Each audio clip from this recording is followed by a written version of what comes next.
subjects are physics. 12 of them teach mathematics, while 4 teach both the subject. The number of teacher teaching physics only. ମାନେ physics କେତେ ଜଣ ପଢ଼େଇଛନ୍ତି ସେଇଟାକୁ ହିଁ ସେ ପଚାରିছে। ତ ଆମେ ବାହାର କରିବା କ'ଣ ନା ଆଇଦର ଦେଇଛି କ'ଣ ନା ମ୍ୟାଥ୍ ଆଉ ଫିଜିକ୍ସ। ତ N M union P equal to 20। ତ ଏନ୍ ଅଫ୍ ମ୍ୟାଥ୍ ଦେଇଛି କ'ଣ ନା 12।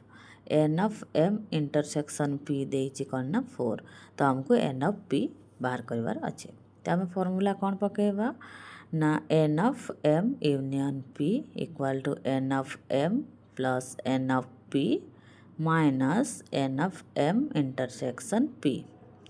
तो ये दे देइछि 20 एम दे देइछि 12 प्लस एन ऑफ पी टा हमको से पचारछि तो plus N of P minus कौन ना 4। तो N of P equal to केते ना 20 माइनस 8। तो एन ऑफ पी आमर कौन हो ना 12।